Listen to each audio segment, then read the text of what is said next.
Sounds goody. Off YouTube. Off of YouTube. Shout out Tony. That's pretty crazy, bro. I mean, the YouTube stuff is cooking. People just kind of pick and choose whatever they want to watch, but like I want them to watch like the pre-call stuff. But They're- for the most part, Yeah. they already know what it is when they hop into the call for the most part. Yeah, I need to start making more content that is top of funnel, like what is high ticket sales, how to become an appointment setter. Even though it's not as fun to make, but I think if we tie it together with the type of content that we're making and have the boys in it, I think it'll do really well. Because that's the stuff, the SEO just lasts forever. So more of that shit, honestly. The DMs too, bro. Like I reallocated the ad spend and the Instagram is cooking right now. I don't think we're at the point of like maxing out account limits, but it should be good. I know it's not going to be like, okay, we got all these leads, 20 people join the community overnight. I think it'll cook, especially just like more top of funnel and then just YouTube, pushing everything to YouTube. Getting a lot more tech sales guys too. We need to make more tech sales content. Just like I always bring up Apple or like Jared, them specifically, because they're Yeah. killing it. Some of these guys coming in the space, like they like seeing the 15K blah blah number, but Yeah. like just kind of making it an easy transition from 9 to 5, get out of there 9 to 5, make more. Mm-hmm. They just got to be willing to make the jump to be on commission, performance-based jobs. So Yeah. that's the main thing, because they're used to having like those benefits and whatnot, so that's scary for them. And that's why it's just kind of interesting if we had like a little bonus material. Like we don't have to like be the brokers for like obviously their insurance. You do your own thing, but like if you had like a basic little roadmap of hey, you can go here or talk to this guy. Yeah. That'll make it a lot more comfortable for them to jump. Yeah.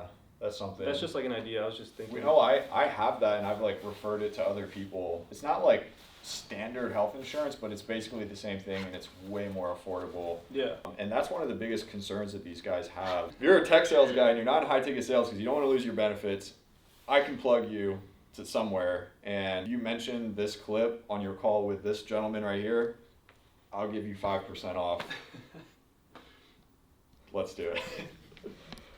Coffee. We got an outdoor patio and stuff. Like desks that are crazy.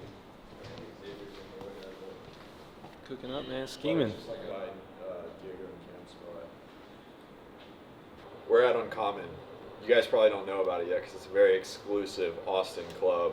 If you're in Austin, you're gonna know about it soon. I don't know if you can see over there, like different rooms, desks. It's this like converted warehouse into this really sick like co-working spot pretty much. And the boys, Navin, who's in the CEO room right there, him and Harrison, who's Whiteboard master class. You can't see? No, I can't see. Okay. Those guys are basically trying to put this together and get a lot of people in the info agency, Ecom, like the online business space to make this a hub. And so we're here right now, just scheming with the boys. But Best place to be, man. we got Diego. Literally, it's a sick, bro. This beats WeWork. Like if you guys know WeWork, I would pay a lot more than I pay WeWork to come here. But we got Diego here. We're just kind of talking about high ticket sales as we do. And Diego just went through the transition of setting to closing.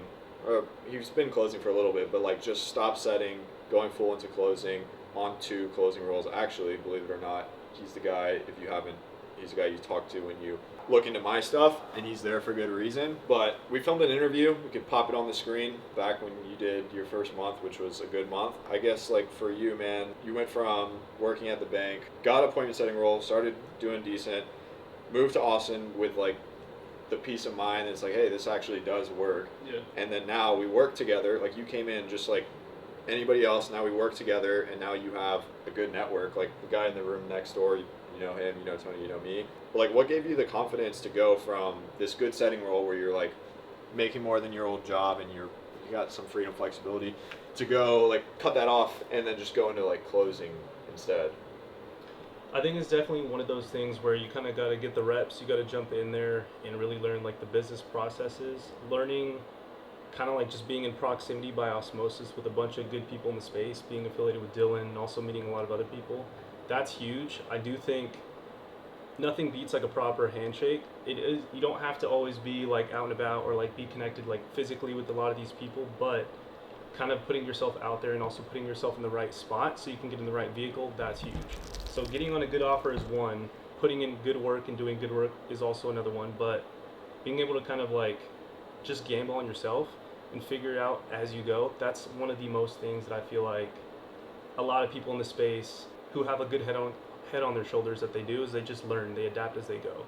I really do think, like, even as this space kind of goes on, moves forward, it's more so just stay on your feet, just keep learning. It's a constant thing. You're never going to have like a full, you can kind of cruise, but obviously you don't want to cruise. You just want to put your head to grindstone.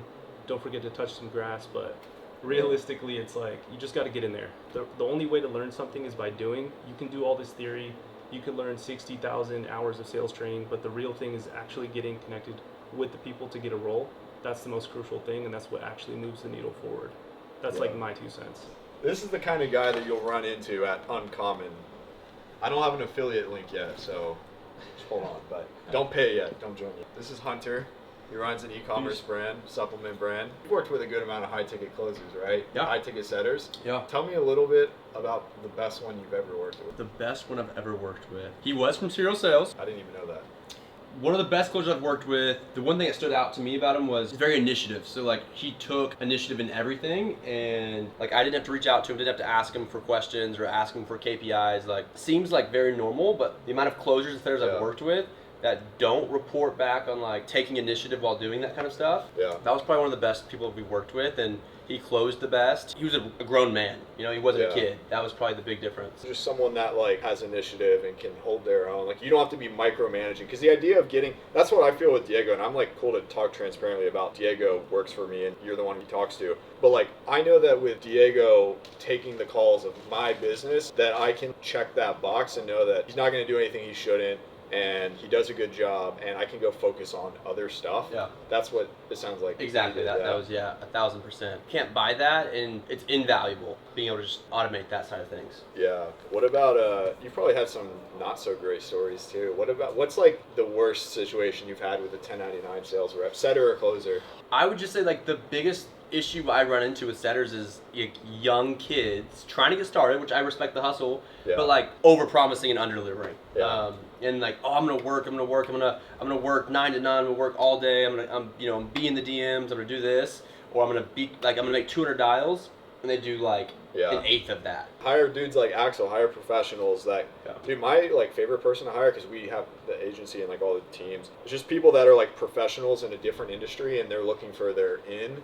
So they're going to be like a little bit more committed than someone who's already been in this industry for a while. Like if you just give them a quality opportunity, they're going to commit, and it usually turns out pretty well. When Diego first came, we met because he joined my community, but he came in to set for one of the agency teams. He was working at a bank before, and like just speaking to him, he like speaks well, professional. Like he came in and just freaking crushed it. Like he crushed it more than someone that like hypothetically, if they had been appointment setting before, it's like I'd rather take someone that like doesn't really know the industry that much, and then like find someone competent, and then just like train them up. So that's the issue with hiring the kids, though. If you're a kid watching this, sorry. I mean, people will still hire you. Just do what you say you're gonna do. That's basically it.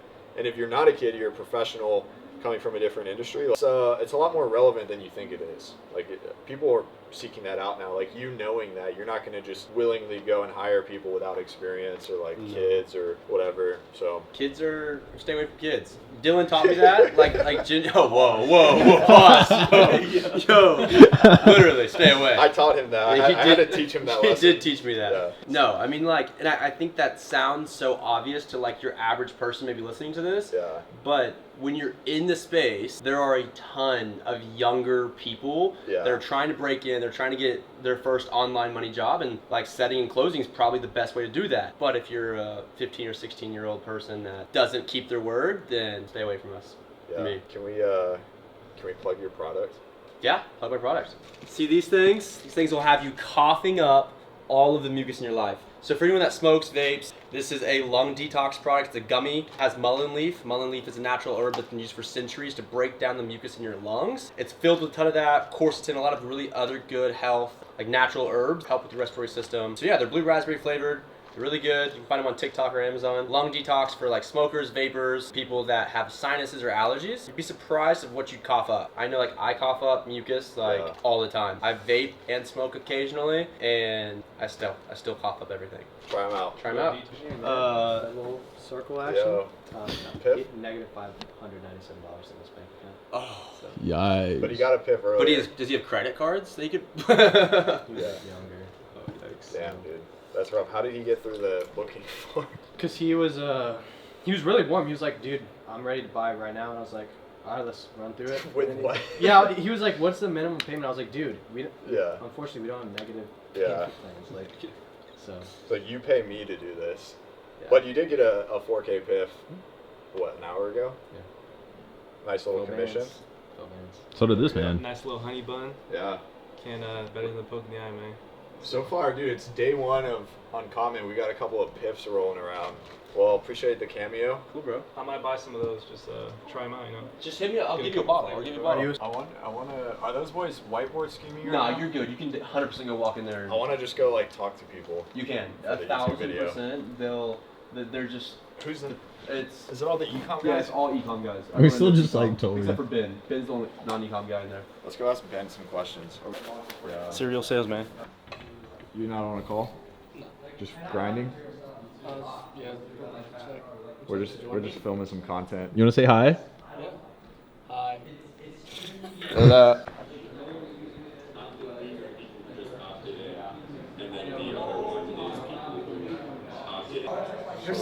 Chipotle. Oh, there's the Chipotle delivery.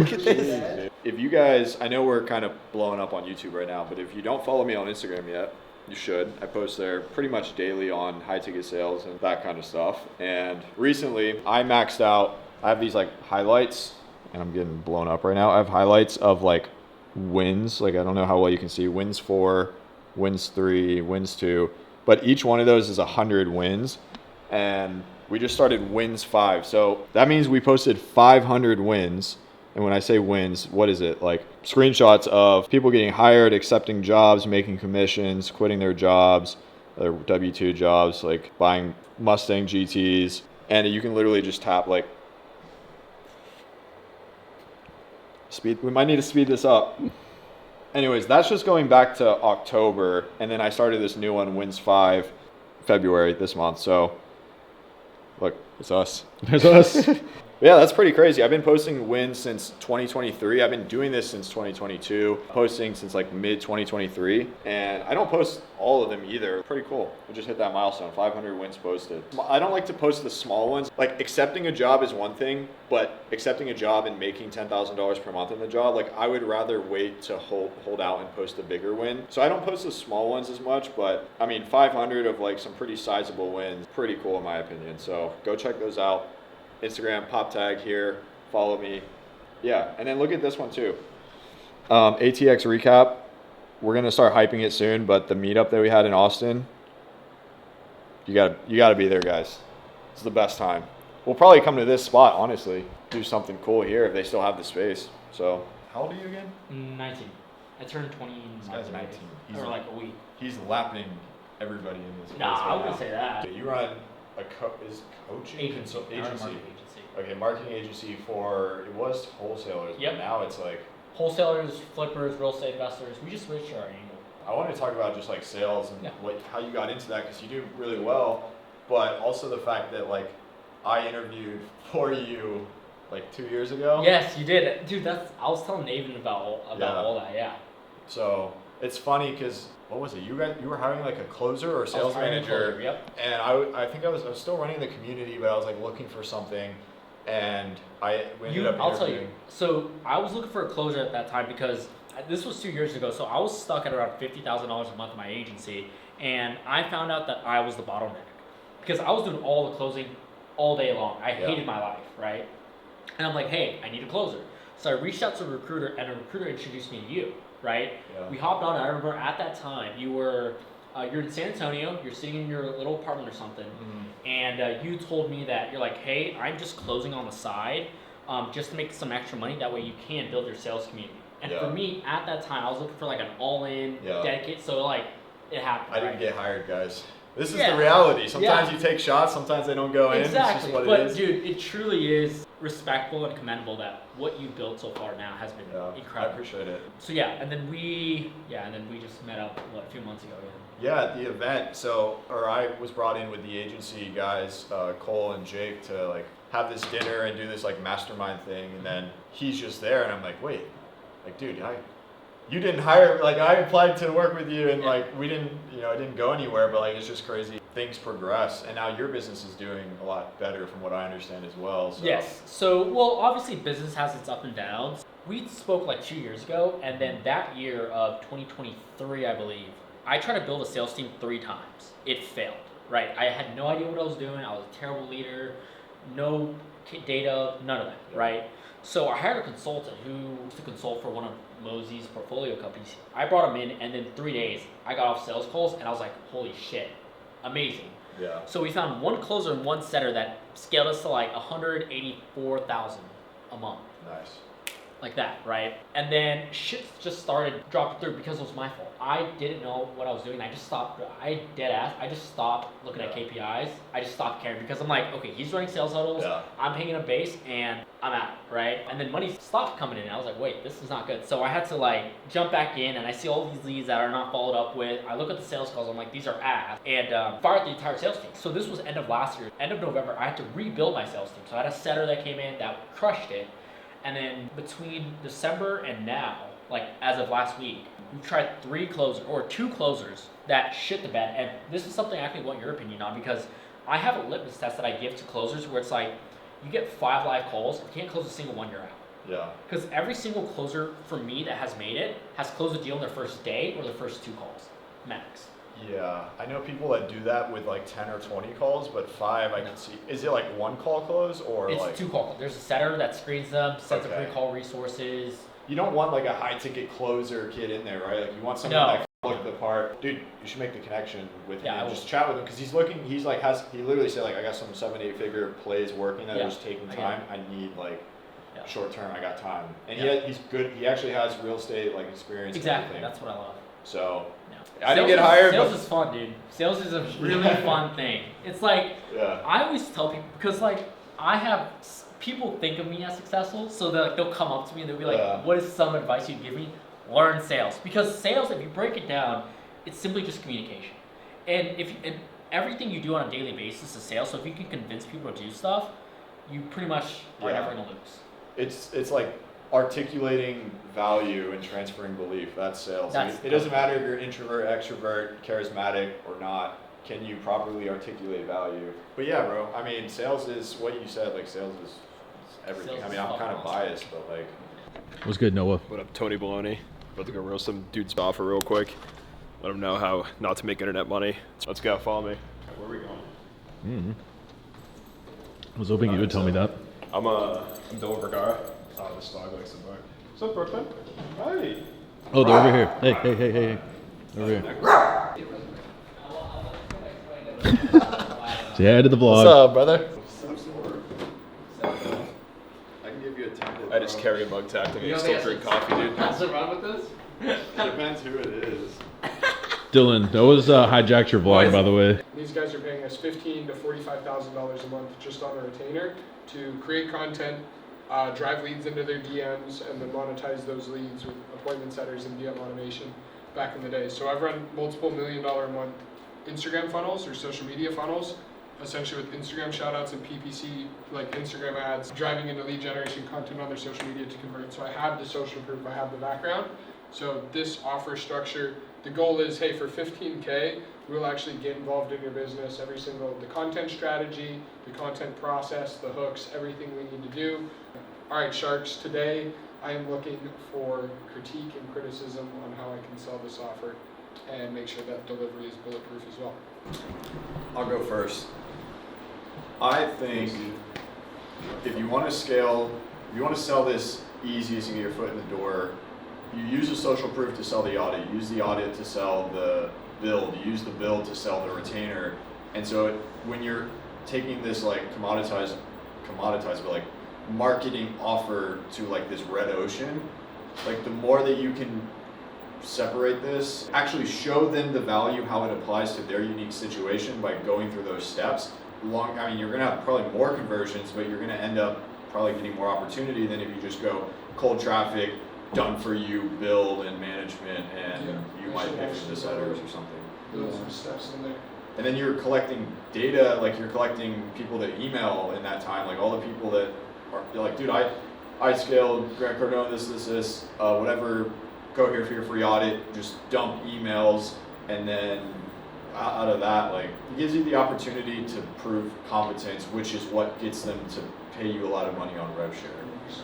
chunk it up a little bit, you know, for this kind of offer, I think. My experience on it, because I've been doing organic and I've invested in stuff to help me with organic and build outs. So one guy I invested $5K with last year to help me build out our sales CRM, and it was like super cool. He showed me all the systems. I built out the custom activities and linked it all up. And like, even now, it's fucking really helpful to have that. My opinion with a lot of organic is that it's very operationally dense, right? It's very, you have to fucking plan it, and get the editors, and get the thumbnails, and like, I know it's just YouTube, but there's multiple different platforms. And so like, I think you could sell that thing for $1,000 or $5,000 and like give real value, like Dylan was talking about, where it's like multiple sessions where you help them actually like understand the system, build it out, like learn how to sort of manage it, and then yeah, I think those people could be very easy to roll into a rev share. Like if you be like, hey, here's how we're gonna set up ads, here's why we set up ads, here's how we get the content out, here's how you organize it, here's how we get a schedule, here's who's in charge.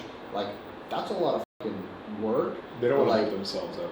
Yeah. And instead of what? They'll never want to do that themselves too. Once you show them everything, they're like, this sounds great. Yeah. Can you do it? Yeah, it's like let's like here's what it looks like, and it's like yeah, like Dylan was saying, the social proof of like here's what it looks like for fucking, you know, 50 million a year. I'm gonna show you how we can condense this and build $1 million system that is bringing you in people every single week, and like you can show them, but it really is like there's a lot of running and managing to that, and be like, look, I can take it over and make sure that this thing scales, and here's what the projection is gonna look like, and then just roll those people into rev share. But like, I think like a 5K or a 10K, like 10K might be a lot, but like 5K, 10K for like that, I feel like there's a lot of people who would be like, oh my god.